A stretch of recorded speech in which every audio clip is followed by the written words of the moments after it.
Welcome back to Recovering from Everything, a podcast for everyone who's ever had anything happen to them ever. I am Kinga. I am your host. These are my comfort sleeves. You know, when things come with thumb holes, best. I'll pay anything. It's been a weird week. I guess a weird couple of weeks ever since I published that episode about my couch, which wasn't actually just about my couch, but about energy. It seems I have shifted some things in the universe, and basically the universe said, oh, really? We'll see about that. So some crazy things happened internally. Nothing outside of me really is terribly different, but within, I was really struggling. I feel like I just came out of battle. I feel like I've seen some shit, and I wanted to do a podcast last week, but then my body was like, I think you should actually rest. And I was forced into relaxation, which honestly, it was the best thing for me. And the universe whispers. It whispers, and then it says things a little bit louder, and then it comes right up to my ear and it says things, and it becomes like this, like nagging, like a mosquito, like a bzzz, and then it screams at me. And sometimes those screams are in the form of a car accident, after which I never returned to my last job. Sometimes those screams are in the forms of other people, and the universe a little bit forced me to look at some things last week that didn't feel great. She's never gonna see this. Also, because I blocked her. But Catherine, I know what you did. I know what you did 7 years ago. I felt very hurt about it, but I forgive you. Because hurt people do crazy shit. And I know that because I used to be just like that. Moving on, I did want to talk a little bit this week about kind of like the stereotype. I've talked to a lot of women over the years, but recently also, that when they talk to me on their first, enrollment call, or it's like a free clarity call that I give them to see what's going on and see if joining the program would be a good fit. There's a lot of like justifying, not of their, unpleasant or harmful behavior, but rather I'm not as bad as other people. And I completely understand why that is happening. It's because we all carry this stereotype of what a woman or a person with a problem with alcohol should look like. And so I get a lot of like, but my life's really good. Like, my husband is awesome. My kids are awesome. And so that creates a lot of confusion within women when they can't understand why they don't match the stereotype of, an alcoholic or whatever, like other labels. They can't understand why they don't match the stereotype, and they haven't necessarily met anyone who has an issue with alcohol, who looks like them, who has a similar life as them. And so, that's where I come in. I don't necessarily match the stereotype either. And I always get so excited to be like, I can't wait for you to meet all the other women that are literally exactly like you. And it's just, a bunch of women like me and you kind of milling about, looking like other people, but feeling very different and very alone on the inside. Yeah, there's a whole bunch of us, and that's exactly like the type of woman I want to work with. And I'm going to share with you why and how I kind of landed on that, because there were like two key characters very, very early on in my career that sort of like shattered the stereotype for me. Like you could hear glass breaking. I was just like, wait, what? You know? Yeah, I would like to dedicate this episode to any woman listening out there who thinks there isn't anyone like you and you don't fit a stereotype. So what, you're just going to fall through the cracks and be miserable forever? No, babes. No, babes. Reach out. My program is for women like you who are at high risk for falling between the cracks, right? There's women who we're not going to AA, we're not going off to rehab, we got shit to do, and we have, images to maintain and whatever. If that sounds like you, that my program is for you, but that's also the kind of garbage that's going to keep you very sick and miserable. So reach out to me and let's get you sorted. Okay, let's go. The stereotype of the drunk, the alcoholic. I had my fair share of bar nights, right? Karaokeing on a Tuesday. I don't think I should have had the mic, but I had it, singing my favorite songs that for some reason those nights I forgot the words to. Um, Weddings, birthdays, being just such a train wreck, but having a great time. Um, so I definitely was, I squeezed into the stereotype on occasion where it was very obvious to anyone looking at me that like this girl has overdone it. She likely has a history of overdoing it, and she has absolutely no idea that the rest of us are very uncomfortable right now. So I kind of squeezed into there, right? But a lot of my drinking was the way I was programmed, and the way that a lot of my drinking was like alone. So yes, there were those like big explosive nights and fighting and crying and partying and dancing on top of shit and just causing such a ruckus, but the majority of it was not that. And it would have been very easy just to write me off as like, oh, king of parties a little bit too hard sometimes. But if you had spent, let's say, even like a week with me, day in, day out, you would have seen that I was drinking every day. And it wasn't getting drunk every day, but I absolutely needed a drink every day, not a drink, 3 drinks probably. For some reason, I just had like an out of body experience, but I went back into my old body from over 12 years ago, and like getting home from work and pouring a glass of wine and like, oh my God, how did I consume so much alcohol? And like, it wasn't just the alcohol, you guys. Like I was smoking a lot of weed, and smoking a lot of hash, which, oh, hashish, I will miss you forever. You were my best friend. But you made me a fucking idiot. Um, it's crazy thinking about it now. The amount of alcohol that I was actually consuming. Whoa.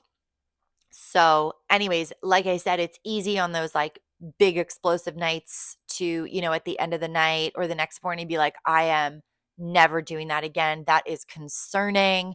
I need to take a break. I need to like figure some shit out before like my drinking. There's something there. There's something wrong. And I remember when I was probably 19. I think it was my second year of university. Maybe it was, oh God, it was probably my first year of university. I remember going to see like the university therapist.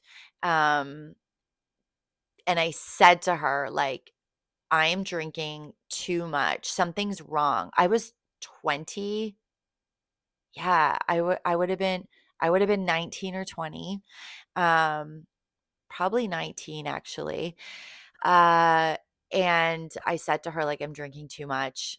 Something's wrong. And it was just consistently these like explosive nights, and I would end up crying, and I had trigger warning. I'm sorry if you can't stomach this, but I had started engaging in like, um, ugh, poor Kinga.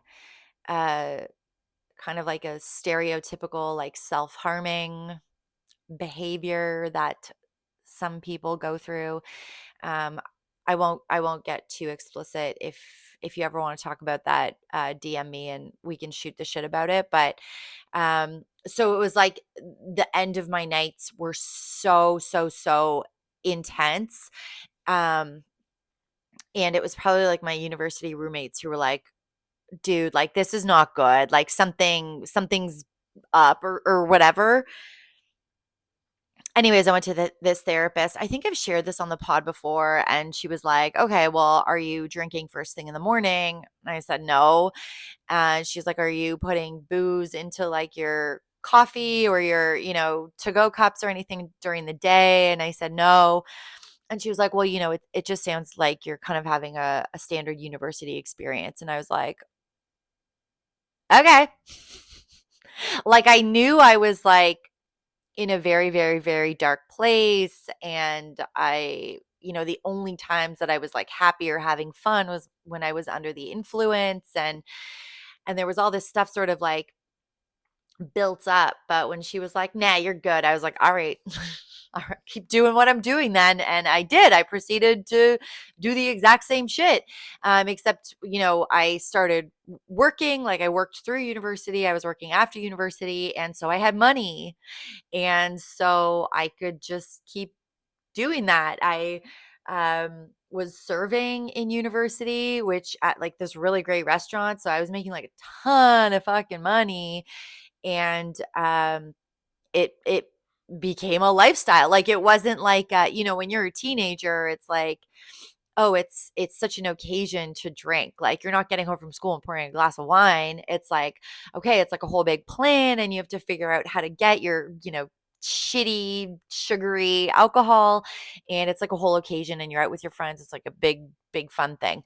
Um, but then in university, it's definitely way easier for it to kind of become a part of your life. Even still, it's still like a party, like university kids party, any day of the week, all of the days of the week. But then, as I started into like my career paths and had my own place and whatever, it was like that's when it really was a lifestyle. And after work, and this is why I say like it's part of my programming, I just had it in my head that after work, you come home, you have a drink, like you have a glass of wine, and it's like this is like how to live life.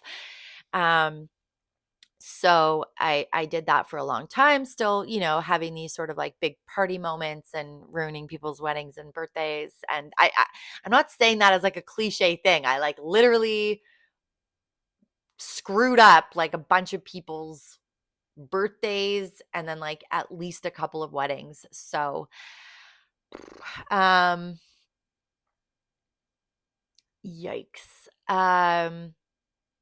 So when it came time for me to quit drinking, I Googled it because I was like, I don't know. Like I know I want to quit, and I had that experience with that therapist that was like, "Nah, you're good." And so I was like, I felt so sick. I felt, this person that had helped me like had used the word alcoholic. And so I was like, all right, well, I'm going to Google what the fuck alcoholics do. Cause in the movies, they go to meetings. Um, so I went to my first AA meeting. Just what a day. Like what a day. It was like,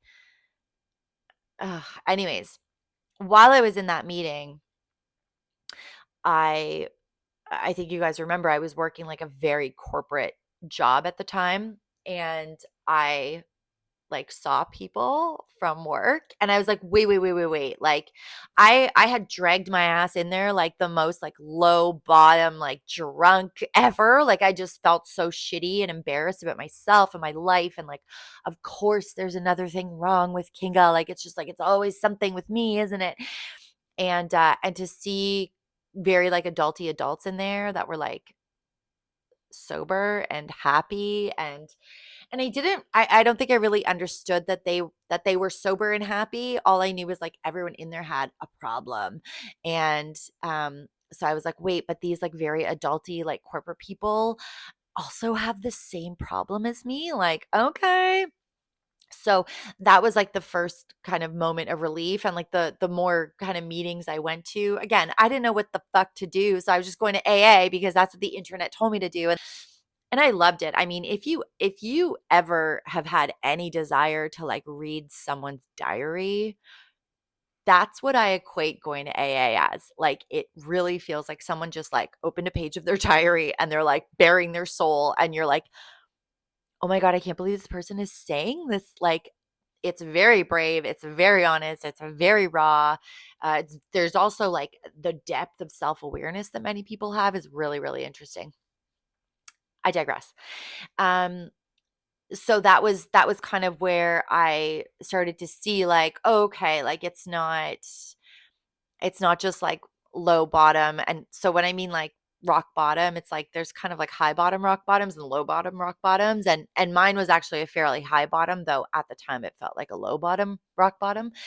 Um but mine was very high bottom. I literally lost nothing. Nothing bad happened after my last drunk. It was just a regular Monday. So stereotypes kind of started getting shattered there. And then when I started working in the industry, pretty early on, within the first few years of my career, I met these two women at very different times. One of them actually like I still kind of keep in touch with and she's doing amazing. But this other one was just like boop, just like a drip in the bucket of my career. And I never saw her again. I don't remember her name, but shattered my stereotype. This particular woman, the kind of like drop in the bucket, um, I was working in withdrawal management. She was dropped off by her family, her daughters, I think. And I remember looking at her and being like, but you don't look like an alcoholic. She was coming in to withdraw off alcohol and she'd been drinking at home heavily. And she like was one of those women that just looked perfect. Like if you saw her on the street, you'd be like, she's got it together. Like beautiful hair, beautiful children, kind of like a little bit older in their 20s.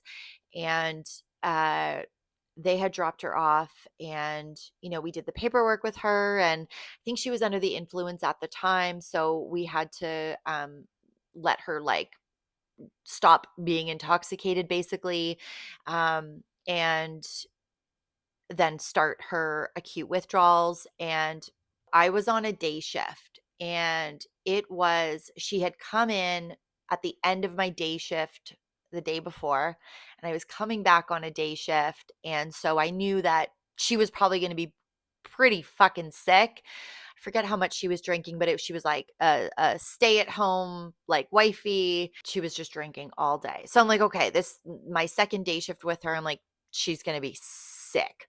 And I remember getting there and it was like mid-morning, and there's just like a constant hustle and bustle and there's things happening and there's groups happening and there's meals being made and people are making phone calls and working there was really really really fun. I loved that job so much. And she appeared at the like our office door, and it's kind of like a half door, and she appeared at the office door and I was like, oh, holy shit, like she's out of bed. Like that's crazy. And she's like, do you guys hear that baby? And I remember being like what baby?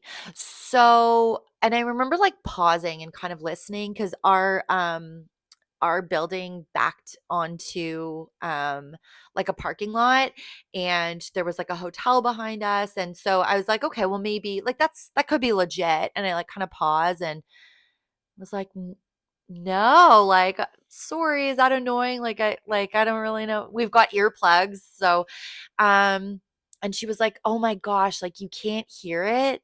And I'm like, "Oh my god, she is hearing that baby like right now."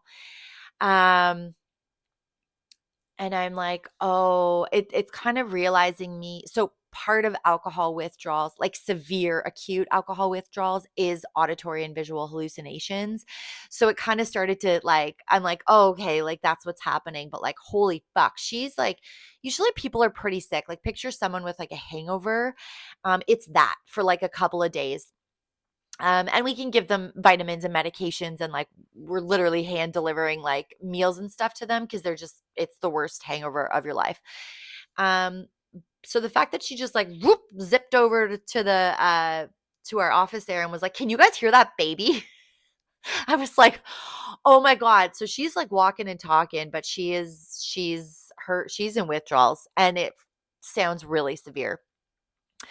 So me and I forget who I was working with, we're like, "No, but like, it is part of like the withdrawals." And she's like, "You guys don't have a baby in the office?" And we're like, "No, no, like, it's the withdrawals." She's like, "Oh, you only have the dog?" And I and I remember like looking at her and watching her eyes, and she was pointing also, watching her eyes watch what she thought was a dog walk across our office. And so she was like, "Oh no, just that dog?" And like watched this dog walk across our office. And I'm like, "Oh no, like it's bad, bad." So that was I think the first time that I was like, you can look like you have it all together and have this beautiful, gorgeous family and life, and actually be so fucking sick secretly behind the scenes. And drinking has become such a part of your body chemistry that your withdrawals are severe, severe. Um, yeah, you guys don't hear that baby. Oh, there's no baby in the office, just that dog. Like, whoa. And again, that was very early on in my career. So I've seen hundreds of really severe withdrawals since then, seizures. Um, I am so calm in the event of a seizure. Like if you have a seizure, I'm the person you want to be standing next to, because even all the clients were like, "I need you there if I ever get that sick." I remember one time I was wearing, oh God, white pants. And part of like having a seizure is like there's falling, and if we can't like shove something in your mouth fast enough so that you're not biting your tongue, there's some blood. And I remember one time being like wearing these white pants, and someone had a seizure, and like running into the room, and he was like chomping on his tongue, and I was like, "Oh fuck, I just got blood like all over my white pants." He was fine. Again, I'm super calm in the event of a seizure. Or I was, I guess, a few years ago. But so that was that first lady where I was like, Jesus, like this is like legit stuff, and it's not necessarily going to be who I think it is. And so that was beautiful. We had to send her to ER because shit got worse, and she didn't end up coming back to withdrawal management, like to detox. They kept her in ER we had her stuff for a week. She was still in there, really severe withdrawals. We kept her stuff with us just in our storage for a week, and then her son or something came and picked it up, and to take it to her in the hospital. So that was number one. Number two, and this is the woman like I still stay in touch with, and I love her so much because it's been like it's probably been about 10 years now, and she's like doing amazing and is like just really active in her recovery and in the recovery community locally. But she came in, same kind of thing, like really sweet. Mom had, her kids are a little bit grown, late teens, early 20s, and one of her daughters brought her in, and she was just like beautiful, had like a beautiful husband and a great life. And And so I was like, oh, okay, like she's here for alcohol. And her daughter dropped her off and she's like, no, she's been using meth, like secretly using meth. And I'm like, like record scratch, pardon me? Because meth is that thing that's like, there's, I joke about this sometimes, but I'm not wrong. There's a hierarchy of substances, and meth is fucking bottom of the barrel, dude. Like, meth is so cheap, it lasts for so long. And me saying meth, you have an image in your brain of like what a meth user looks like, as do I, and as did I that day. And, really, it's actually brilliant because cocaine is very freaking expensive. And if you're using a lot of cocaine, your partner's going to notice, like, where's all that money going? Not if you're using meth. It's really the same thing. Um, Meth is significantly, I mean, they're both stimulants. Meth does come with faster onset paranoia than maybe, cocaine or cooked down crack would. But even that, cocaine and crack, they're the same fucking thing. You just do them differently, but everyone's like, fucking crackhead, you know? Like, anyways, the hierarchy, that's a whole other fucking episode because it's so dumb. But meth, fiscally more responsible. But it does make you delusional. You are in psychosis eventually. So she had come in and she was a meth user. Yeah, she used alcohol, but she also used meth, and that was crazy to me. Um, and it just like it makes me so excited. And even like when people are like talk to me about my own recovery and like I love using labels on myself. And to hear me just speak so freely about it and really in just like a very non-judgmental way, like it's so fun to me when people are like, wait, you? Not that there's a lot of people like that now. I guess, like I'm pretty omnipresent on social media. But yeah, if I'm meeting like your friend of a friend and I'm like, oh no, I don't drink. Oh, why? Oh, how long have you been doing that? And I'm like 12 years. I'm like, I just love this. Like, ask me. I love it. Anyways, the stereotype doesn't exist. It does exist, but not everyone falls into it. And thank goodness. And thank goodness for people like me who are trying to bridge that gap between going to an AA meeting or joining some free fucking Facebook group where it's like, that's a no, I can't go out into my community. Fine, cool. I get that. Join a free Facebook group where it's just like 3,000 people, like where there's no leadership. It's just like, it'll be like, and I've seen this so many times. It'll be like, someone be like, I have a question about sobriety or whatever. And then it's like 354 comments of like oh my God, the noise. Um, so those are not an option for you. And then going like, really, what's next? Rehab. I guess what's next is private counseling where you can go like once a week. But if you drink every day, it's like, okay, cool. Well, what are you doing with the other 6 days of the week? And then because it's private, like one-on-one counseling, you still feel really fucking alone. And then you're trapped in this room with a stranger who, maybe can't relate to you. So, also very lonely. And then what's next? Rehab is next. And the women I work with can't just pick up and take off a month of their lives. They can't do it. Nor should they have to. So that's where I come in. And I am really proud of that. I'm really proud of being that like, I saw a gap in the market and I was like, I'm getting in there because it's women like me and women like the two women I just told you about and the women enrolled in my program that are falling through the cracks.